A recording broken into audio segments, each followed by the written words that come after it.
Los traficantes de droga utilizan casas de aspecto normal, empresas, incluso iglesias para ocultar entradas secretas a un enorme sistema de túneles bajo la frontera entre México y Estados Unidos. Una de las mayores ciudades de Francia alberga pasadizos secretos y lugares que han sido utilizados durante siglos por héroes y ladrones. Los campos de oro negro de Oklahoma ayudan a construir un palacio en las praderas lleno de pasadizos secretos y túneles ocultos. Los pasadizos secretos, una aventura en un mundo oculto y olvidado.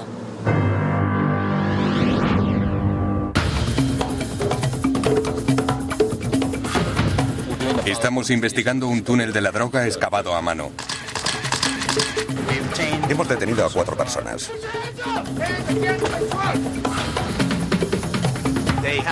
Tienen que excavar a mano el túnel que va desde la casa hasta la alcantarilla.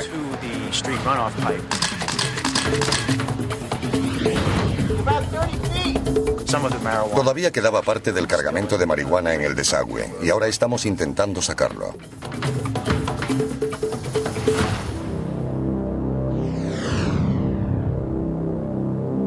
La frontera de Arizona con México.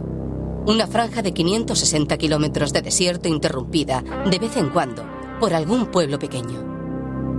Como todas las fronteras geográficas a lo largo de la historia, una línea en la arena, un alambre de espino, una zona de inspección. Un símbolo que separa a una tribu de otra, a los ricos de los pobres. Desde principios de los años 90, la guerra a lo largo de la frontera de Arizona ha ido en aumento. Y recientemente, los cárteles de la droga han llevado esa lucha bajo la linde a túneles secretos.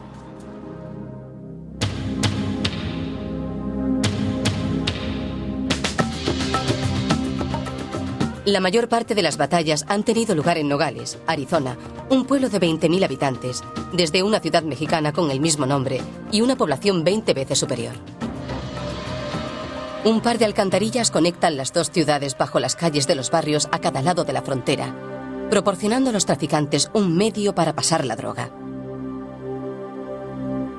A lo largo de los dos alcantarillados hay 79 desagües pluviales. Desde algunos de ellos, los traficantes han cavado pasadizos subterráneos para transportar sus drogas hasta un lugar determinado. Una casa, una empresa, incluso una iglesia. Uno de estos túneles fue descubierto el 30 de noviembre de 2001, bajo la calle Bungalow Court. Sucedió que ese día la patrulla fronteriza estadounidense tenía actividad de reconocimiento en la zona y llevaba algunos perros de narcóticos. Y fueron estos perros los que realmente alertaron sobre la presencia de estupefacientes en las alcantarillas. Los agentes iluminaron la alcantarilla y quedaron sorprendidos al encontrar a 4 hombres arrastrándose por la tubería como ratas por un laberinto. Ahí abajo el espacio es muy reducido. Hay escombros, agua, humedad y hace frío. Los agentes de aduana sospecharon que los traficantes estaban pasando fardos de marihuana. No era la primera vez que veían contrabando de drogas en Bungalow Court. Solo un año antes, en esa misma calle, agentes federales investigaban una casa aparentemente normal.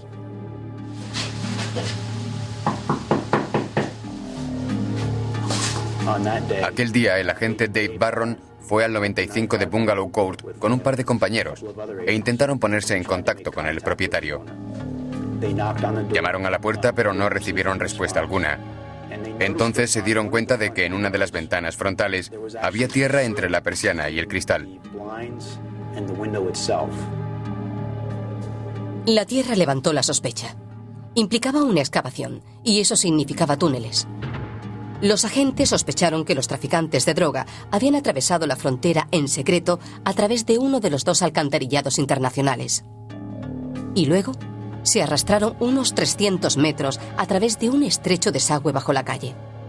Los agentes desarrollaron la teoría de que los traficantes habían cavado un pasadizo secreto desde el desagüe hasta la casa número 95 de Bungalow Court. Una operación tan peligrosa como claustrofóbica. Tenían que desvestir a sus hombres y dejarlos en camiseta para que pudiesen arrastrarse por ese espacio tan reducido. Pero los agentes necesitaban pruebas de que la droga estaba siendo transportada hasta el 95 de Bungalow Court. Con la ayuda del Departamento de Alcantarillado de Nogales, introdujeron una cámara por el estrecho desagüe, buscando un túnel que condujese a la casa. La cámara estaba fijada a un coche teledirigido, controlado desde una furgoneta.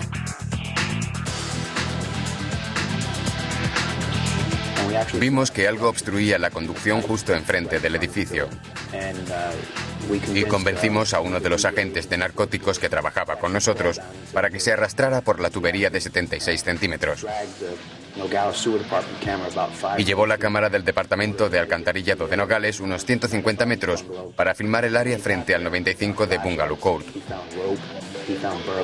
Cuando llegó al lugar encontró linternas, cuerdas, arpilleras y todo lo que normalmente asociaríamos con el tráfico de drogas a través de túneles. Y no solo eso, encontró una plancha metálica con bisagras fijada a la ondulada tubería. Al retirarla, pudo ver un túnel que iba hasta la casa. El pasadizo secreto era bastante rudimentario.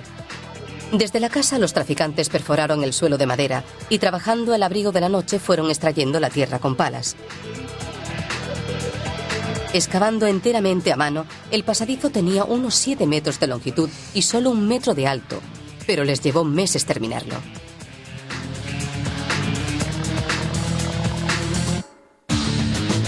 Utilizando el suministro eléctrico de la casa, colocaron una serie de bombillas a lo largo del túnel. El descubrimiento del pasadizo secreto era la única prueba que necesitaban los agentes. Aseguramos la casa y obtuvimos una orden de registro. Una vez dentro, los agentes descubrieron casi 450 kilogramos de cocaína cerca de la entrada al túnel. En la calle hubiera supuesto cientos de millones de dólares. Hasta el momento, era la mayor aprehensión de droga en la historia de Nogales. Sin embargo, los túneles por los que llegó la cocaína desde el sur de la frontera también pudieron ser la vía de escape perfecta. A pesar de nuestros intentos por contactar con el propietario del 95 de Bungalow Court, todavía anda suelto. No se le ha vuelto a ver y hasta ahora nadie ha sido detenido por los 450 kilos de cocaína que encontramos.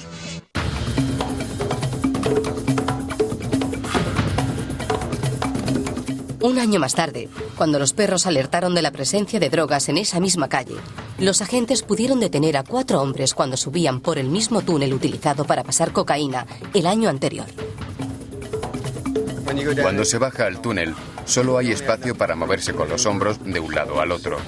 Es imposible ir de pie, ni de rodillas. Hay que arrastrarse. Todo está lleno de tierra.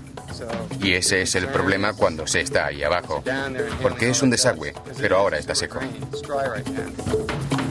Tras pasar todo un día en los peligrosos túneles, la recompensa de los agotados agentes fue el descubrimiento de 16 bultos de marihuana, que en la calle alcanzaría un valor de $500,000 de euros.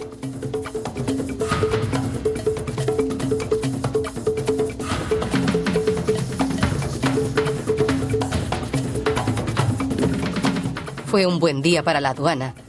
Se confiscó la droga. Se arrestó a 4 traficantes. Esa batalla se ganó. Nogales no está sola en su lucha contra las drogas. Muchos pueblos a lo largo de la frontera libran la misma batalla.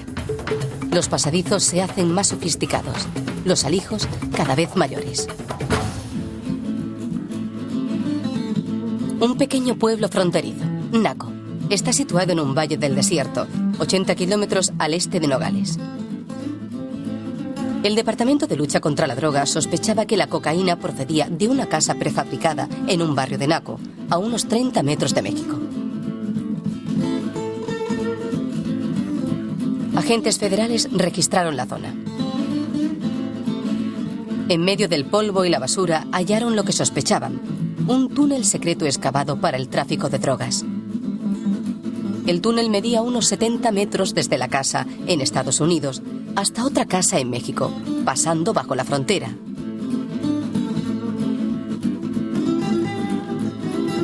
A diferencia de los túneles del alcantarillado en Nogales, este estaba muy bien construido, con más de 1 metro de altura y apuntalado con traviesas. Además, estaba iluminado. La operación era simple pero arriesgada. Los hombres tenían que llevar máscaras para protegerse del polvo. Los traficantes utilizaban carritos para transportar los bultos de cocaína a través del túnel hasta la casa prefabricada de Arizona.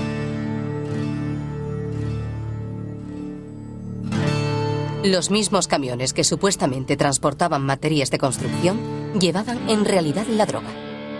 Prácticamente indetectable, el túnel sirvió para pasar droga bajo la frontera durante al menos 3 años. La cantidad que llegó a las calles es inimaginable, pero la policía recuperó cocaína por valor de unos 50 millones de euros en solo 3 meses de vigilancia. Sin embargo, nada podría haber preparado a los agentes para lo que experimentaron bajo la frontera.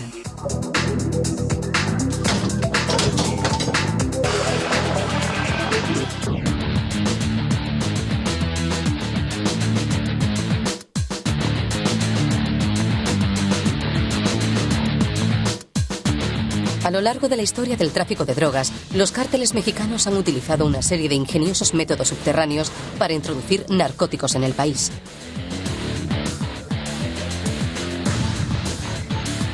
Un negocio de lavado de automóviles montado por capos de la droga. Los fardos de marihuana eran introducidos por el estrecho túnel hasta el suelo de cemento. Un túnel aún mayor llevaba a un reducido espacio situado bajo una iglesia católica, y otro fue excavado en el sótano de una iglesia metodista. Pero ninguno puede compararse con la maravilla arquitectónica construida bajo Douglas, Arizona.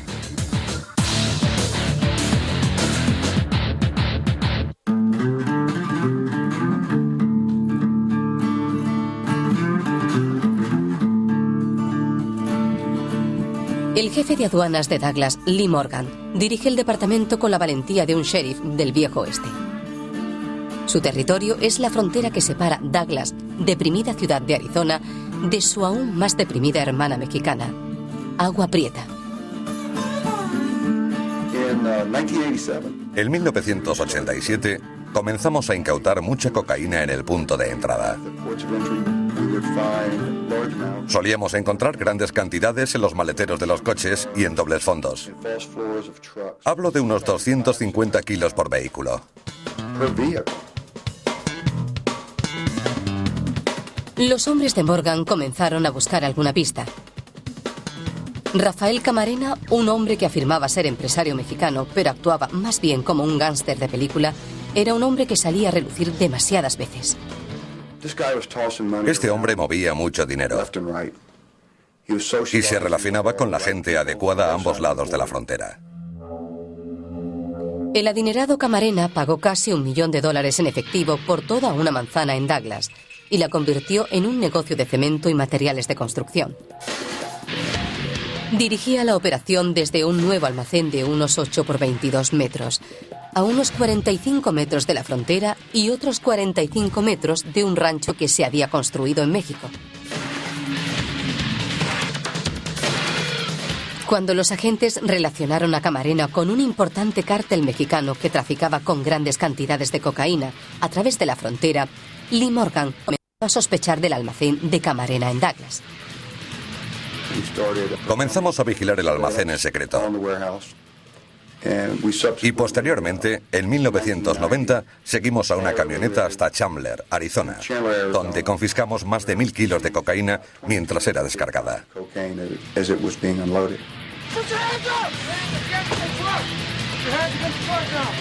Aquel día, tras la redada, los agentes vieron a Camarena en aquella ciudad, pero no tenían motivos para detenerlo. Las sospechas sobre la implicación de Camarena aumentaron cuando huyó a México. Un alijo de ese calibre solo podía venir de un sitio. Morgan llevó a sus hombres hasta el almacén de Camarena.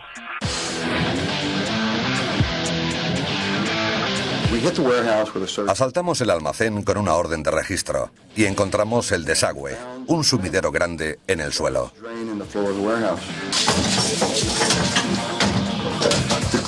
Levantamos la rejilla, pero al mirar abajo solo había cemento. Cuando bajamos, nos encontramos sobre un pozo. Los agentes encontraron agua al fondo del pozo que conducía al túnel. El agua era mala señal. Sospechaban que los hombres de Camarena hubiesen inundado el túnel para evitar que nadie entrase. Creo que muchos de nosotros no queríamos bajar por el pozo hasta el túnel y ser los primeros en ver lo que nos esperaba. Temíamos que nos hubiesen preparado una emboscada.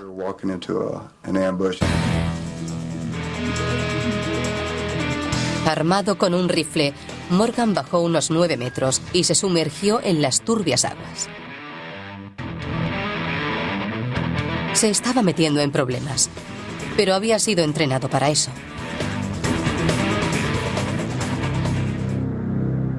Adaptándose a la poca luz, Morgan observó la lisa pared de cemento que parecía no tener fin. Me metí en el agua del túnel y comencé a caminar con dirección a México. Buscaba una luz al otro lado, pero todo estaba oscuro. En la oscuridad, Morgan atravesaba el frío silencio, preparándose mentalmente para un ataque sorpresa. Como 20 años antes, en un laberinto de túneles, en Vietnam del Norte, durante la guerra. Era como caminar por un vacío totalmente en silencio. Sabíamos que había soldados enemigos allí dentro, tumbados en silencio, y teníamos que encontrarlos. Nadie sabía lo que iba a suceder. Por la noche había que medir cuidadosamente los pasos, con las manos al frente por si había cables o trampas.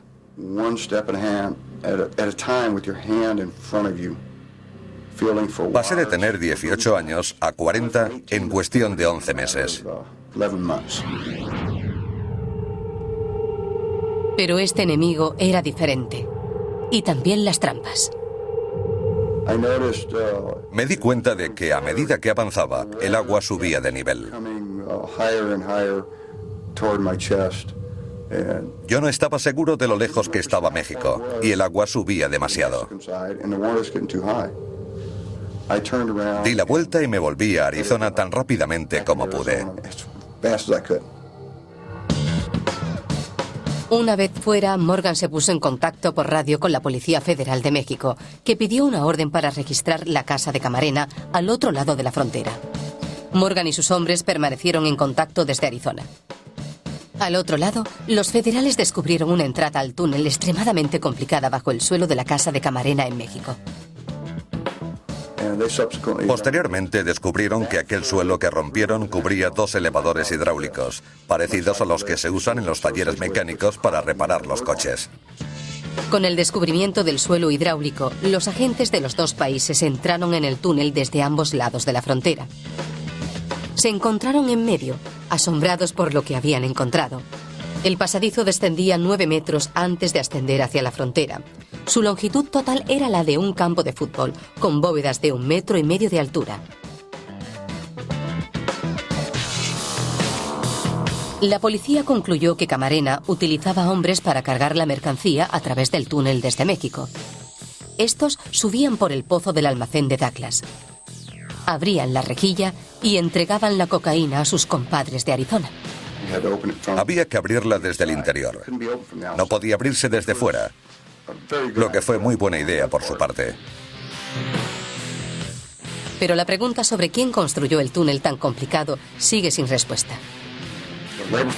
Se cree que la mano de obra que contrataron estaba compuesta por 40 indios de Oaxaca, al sur de México. Y el motivo por el que los utilizaron es que se trata de gente muy pasiva que habla un dialecto propio. Trabajan las 24 horas del día por poco dinero.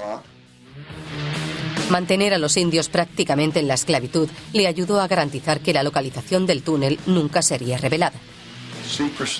El secreto respecto a este túnel lo era todo. Significaba millones, si no miles de millones de dólares. Y en cuestión de dinero, los traficantes mexicanos y colombianos son implacables. No hay suficiente gente u organismos que puedan ponerse en su camino. Me temo que los indios de Oaxaca fueron ejecutados en algún sitio.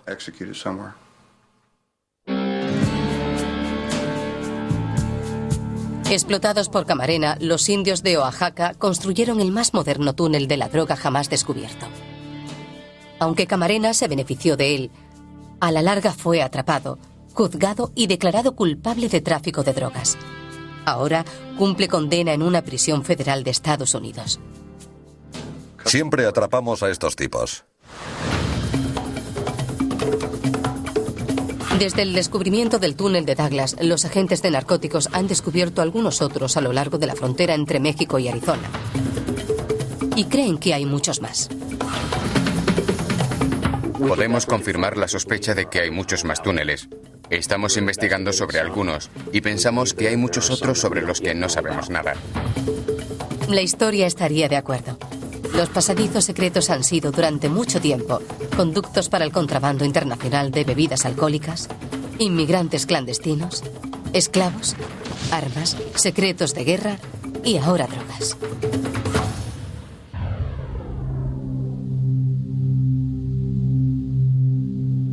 Lyon, una de las ciudades más grandes de Francia, con más de 2000 años de historia esculpida en sus antiguos edificios y sus calles de piedra. Serpenteando a través de esta ciudad hay una serie de complicados pasadizos secretos. Aventurarse en ellos es como ser transportado a través de la historia, donde recónditos patios ocultaban a los primeros revolucionarios franceses, donde los huecos de las escaleras servían como vías de escape para los trabajadores de la seda, donde los atajos medievales de antaño se convertían en un conducto para los mortíferos juegos de la resistencia francesa. Estos pasadizos son conocidos como los Traboules de Lyon, un complejo laberinto de 300 atajos entre edificios y calles que se extienden unos 65 kilómetros.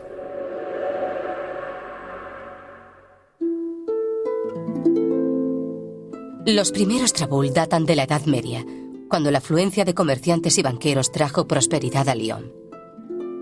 Con la prosperidad vino la rápida expansión, obligando a los constructores de la ciudad a ganar espacio. En el siglo XIV había pocas calles anchas. En su mayoría eran callejones estrechos y pequeños, de alrededor de 1,5 metros de ancho. A medida que aumentaba la población de la ciudad, los habitantes construían sobre estos pequeños callejones, convirtiéndolos en pasadizos o traboules.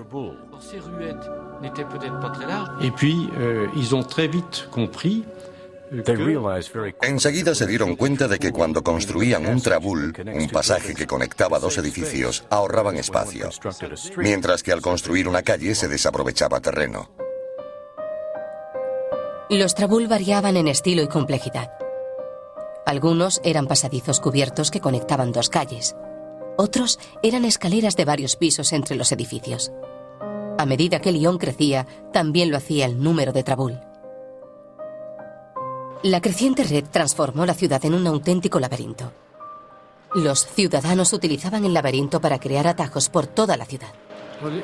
Uno podía avanzar más rápido utilizando los traboules. Ahorraba tiempo. Pero los traboules guardaban celosamente su secreto, asegurándose de que pocos extraños pudieran recorrer el intrincado sistema. Solo los nacidos en Lyon conocen los traboules. Hay sorpresas tras cada esquina. Uno entra en un callejón totalmente oscuro y de repente se encuentra en un enorme y bonito patio profusamente decorado con esculturas. Luego continúa y entra en otro oscuro callejón que da a otra calle. Es desorientador. Uno no sabe dónde está. A lo largo de los siglos XVI y XVII, Lyon siguió prosperando. La principal fuente de ingresos de la ciudad era la seda. La seda siempre ha estado ligada a la historia de Lyon. Nos dimos cuenta de que podíamos conseguir bastante dinero, así que empezamos a tejer seda. De ese modo los telares surgen por toda la ciudad. Aquí los tejedores se conocen con el nombre de canut. Los canut aprovechaban los atajos de los traboules para mejorar su negocio. Cuando terminaban una pieza de seda, se la daban a un corredor. Como le pagaban por viaje, cuantos más hiciera en un día, más ganaba. Así que intentaba moverse lo más rápido posible. En lugar de ir por las calles, podía atajar por los traboules. De ese modo, subía una calle, entraba en un traboule, bajaba 1, 2, 3 o 4 tramos de escalera y salía por otra calle. Siempre muy deprisa.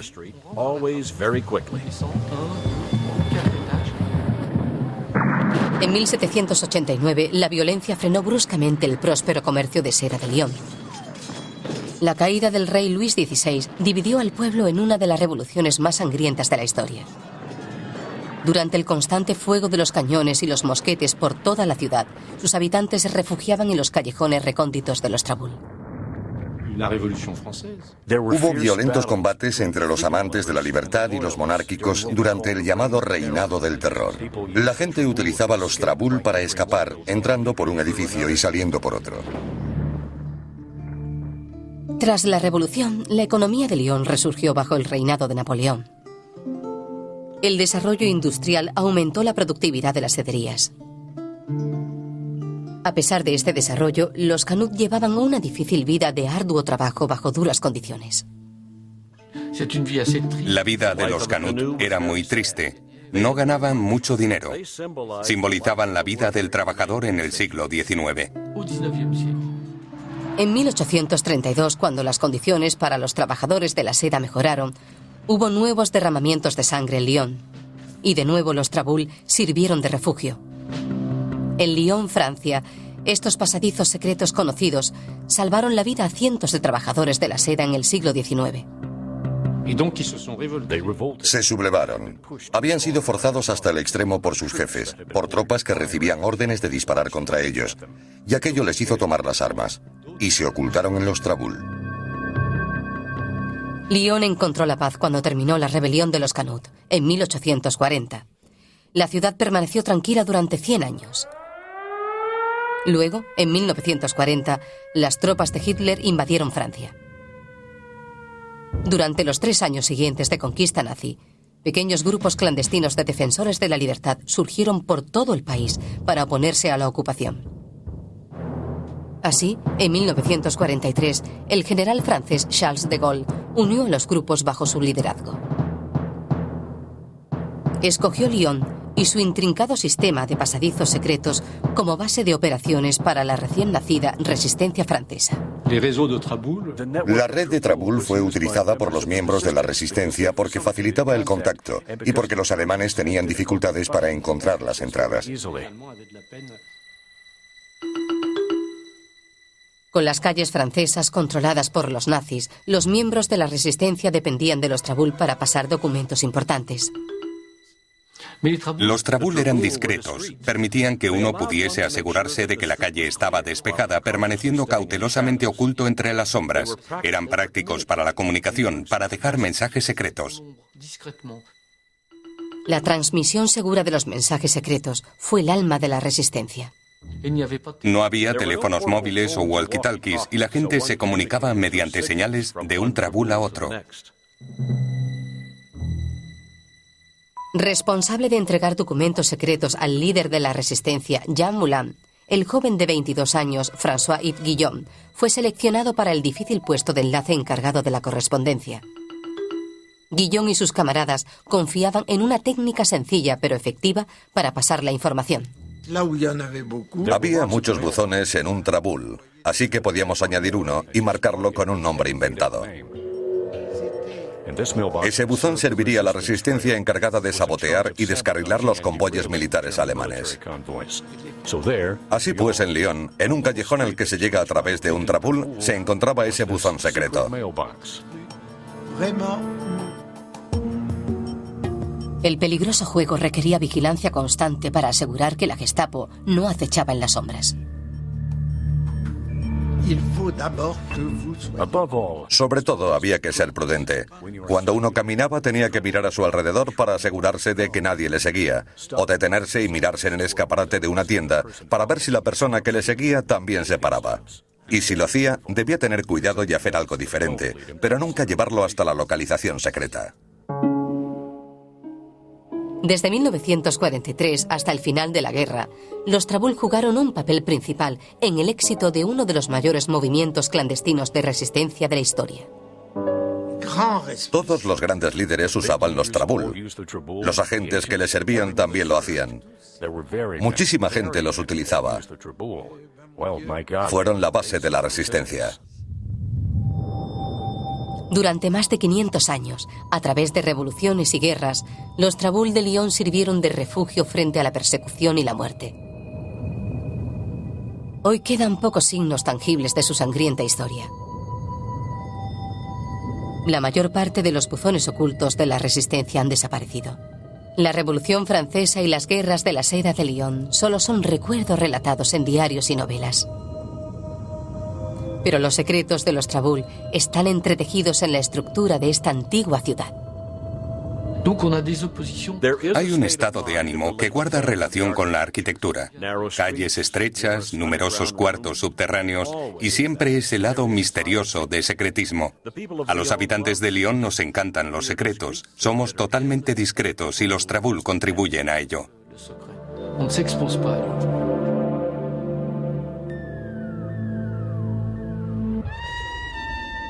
Vigilante sobre la pradera de Oklahoma, una enorme mansión resalta en el horizonte. Esta es la casa de E.W. Marland, un empresario que acumuló una gran fortuna durante el auge del petróleo de Oklahoma de principios del siglo XX.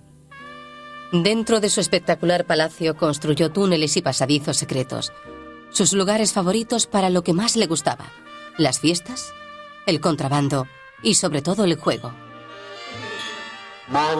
A Marland, desde que era un niño, le gustaba ganar jugando a las canicas con sus amigos. Cuando va a la Universidad de Michigan, entra en la hermandad Sigma Chi y allí se hace popular como jugador de póker. Arriesgado y apasionado por viajar, después de su graduación, Marland recorrió todo el país en busca de fama y fortuna. En 1908, a la edad de 34 años, E.W. Marland se quedó sin suerte y sin dinero, pero no sin esperanza. Hundido por una enorme pérdida económica en los campos de petróleo de Virginia, se traslada a Ponca City, Oklahoma, con su familia, una carta de crédito y su verdadero activo, el espíritu de jugador.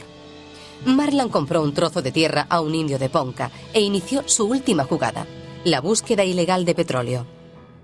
Pasaron 3 años sin lograr nada más que agujeros, sudor y trabajo duro. Pero siguió intentándolo y finalmente en 1911 encontró su propio yacimiento de petróleo, uno mayor de lo que jamás hubiera imaginado. Desde entonces fue como si no pudiera equivocarse. Donde perforaba encontraba petróleo. Hacia 1919 ya empleaba a más del 40% de los habitantes de Ponca. Durante los años 20, Marland controló 1/10 parte del petróleo mundial. Por fin podría realizar su sueño, crear una especie de alta sociedad europea en medio de las praderas de Oklahoma. Marland trajo consigo a mucha gente del este, personas que encajarían entre los que él llamaba los terratenientes. Aquello parecía más Nueva Inglaterra, donde vivía la gente rica, que Oklahoma, al borde de la frontera.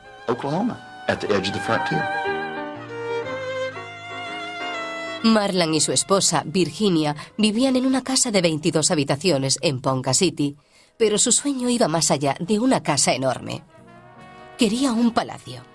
Entonces, con la llegada de los locos años 20, empezó a construir una mansión para impresionar incluso a la élite europea. Se tardó 3 años en construir, con un coste de unos $5,5 millones. Tiene 55 habitaciones, incluyendo 10 dormitorios y 12 cuartos de baño, 3 cocinas y 7 chimeneas. Hubo un tiempo, cuando los Marland estaban en su apogeo, en que había 80 sirvientes. Pero ningún palacio está completo sin cuartos ocultos, pasadizos secretos y vías de escape secretas. Hay 2 grandes túneles bajo el palacio. El principal mide 90 metros y conecta con el cobertizo. El otro pasadizo parte del túnel principal y llega hasta el estudio, que a veces se utilizó como casa de huéspedes. Tienen paredes de medio metro de espesor, evitando la posibilidad de derrumbe. La altura es de unos 2,5 metros. Marland y su esposa llevaron una vida refinada, con el salvaje oeste como telón de fondo. Su única preocupación era divertirse, y nada es más divertido que un pasadizo secreto. Cuando daban una fiesta, primero cenaban y luego bailaban. Pero si en algún momento buscaban privacidad o algún idilio, se escabullían. Se podía pasar por la cocina hacia el túnel sin salir al exterior.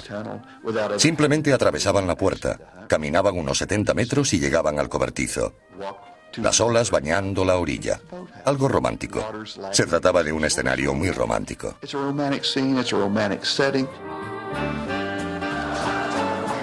Era la época de la prohibición, pero una fiesta animada requería mucho alcohol. ¿Dónde obtener el alcohol? Uno podía acudir al contrabandista local, pero el señor Marland siempre quería lo mejor. Así que importaba su alcohol desde Canadá. Solía introducirlo en Ponca City por tren y luego lo cargaba en camiones de su empresa, que lo llevaban hasta la mansión. Los pasadizos secretos de la casa tenían un papel primordial en las operaciones de contrabando. Lo descargaban en el cobertizo y a través del túnel lo llevaban hasta un almacén camuflado por una gran puerta que parecía una caja fuerte.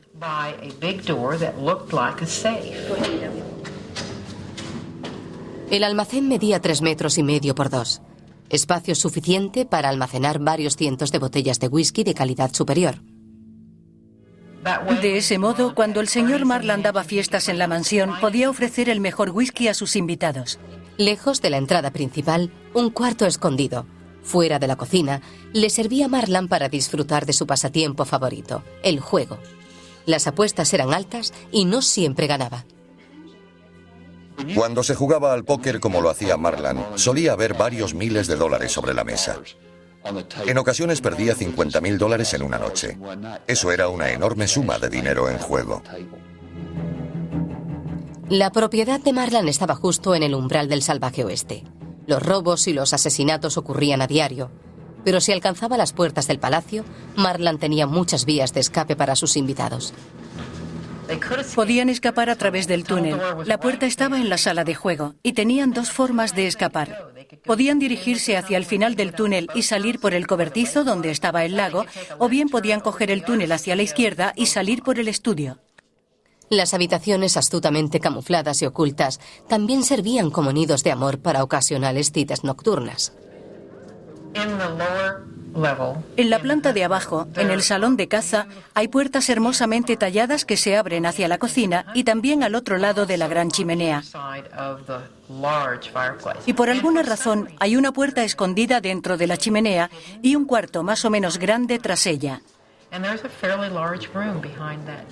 No estamos seguros de qué uso tenía, pero parece extraño que no haya forma visible de abrir la puerta. No hay pomo ni tirador.